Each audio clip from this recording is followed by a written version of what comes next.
Hi, Dr. Ehsan Sadri. I'm board certified ophthalmologist, fellowship trained in glaucoma. I practice here in lovely Newport Beach, California. It's wonderful that you're here, and today's topic is going to be cataract extraction surgery. It's a big topic, and we're going to be breaking that into multiple different facets. The biggest one, I think, is, does it hurt? What's the experience like? What does modern cataract surgery look like now? And also, do I need it? Can I wait? All those little things that we really need to talk about. The biggest thing, the exciting thing that's happened in our world is cataract surgery has gone through a huge renaissance. It used to be a big surgery with what I call 2 or 3 days in a hospital, involved knife surgery, a lot of stitches, and that's thankfully all changed in the last 15, 20 years. We're now focused on laser surgery, which is basically utilizing very precise light or lasers to be able to remove the cataract out of the eye, and that's gently done on an outpatient basis. In my hands, the procedure from beginning to end is about 5 minutes. And we always do one eye at a time. Things are changing. We might be doing both eyes at the same time. For now, in the United States, we're doing one eye at a time. It does not hurt. I always get that question. I can't believe that someone's going to be working on my eye. It's twilight, so you're kind of sleeping in what we call conscious sedation. So you're kind of awake, but not really. You can hear the doctor talking. And the procedure is really gentle. We don't use stitches and needles anymore either. So that's the removal part of it.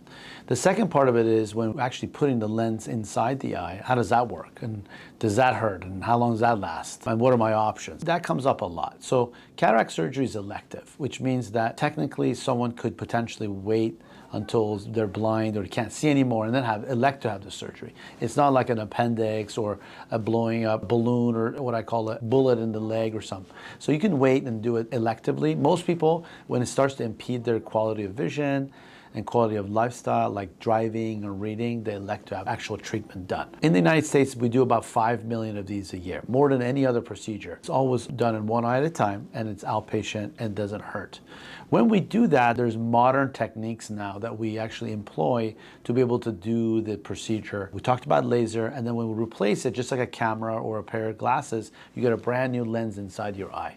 And that lens is permanent. Actually becomes part of the eye and allows you to focus for the rest of your life. So it's pretty exciting, and you don't get to do it again. It's typically done once in your lifetime. You don't grow another pair of cataracts, which is great. And unlike other procedures in the body, like the knee or a hip, there's no expiration date. So that's a great thing. In the United States today, we have really 3 major options when we do the cataract treatment education. One is cataract, what we call basic. Basic lens, far away vision. The patient generally wears glasses for reading and computers, and occasionally for driving. It depends on how much astigmatism they have. But this is generally what we call a standard treatment or a basic treatment. Monofocal lens implant, that's the technical term for it. But let's just say, I don't read much, but I like to drive a lot, and I do a lot of stuff on my iPad. The other option is now we have what we call for layman's terms, bifocal or 2 focal points, which is far and then a computer, or nowadays dashboard or your iPad or your iPhone, which is what we call arm's length. So we have a lot of patients that rely on that. And there's generally 2 categories of types of lens that are approved for that. The biggest one right now, it's called the Vivity lens by Alcon, and the other one is Eyehance by J&J. These are different types. And the third one is called Envista platform by what we call Bausch & Lomb. These are the different brands that are out there, but as a category, what they do is they bend the light for patients to drive a car and look at the dashboard or look at their iPad for the rest of their life. Generally speaking, what we do with patients is we educate them they need probably reading glasses most of the time and occasionally for driving. So it's not 100% away from glasses, but generally speaking, 80-90% of the time, the patient doesn't rely on anything. Last but not least, we call it the 3 or trifocal, which is basically 3 different points of light. Far, call it driving, or let's say TV vision, right? 2 is what we just talked about, which is dashboard, iPad or your computer or your iPhone. And then if I'm a book reader, right? So this is considered up close vision. So 1, 2, and 3. This is the advanced technology lens. There's different types. The Alcon released their lens called Panoptix, which is officially in the US trifocal lens implant.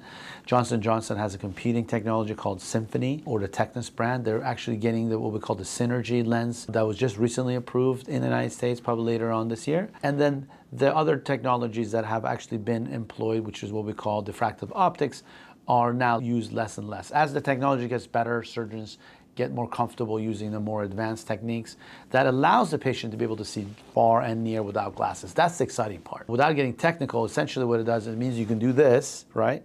and you can do this without really relying on the glasses for most activities. Again, we can't say 100% they don't wear glasses, but 90% they don't wear. And I actually did my dad 3 years ago, did his surgery, which was quite interesting. And I picked the advanced lenses for each of his eyes. He's 82 now, uses a cane, does not need a single pair of glasses for driving and reading. For those patients that are thinking about doing this, it's pretty exciting. There is also another technical component that I always tell patients is what we call depth of focus and equilibrium.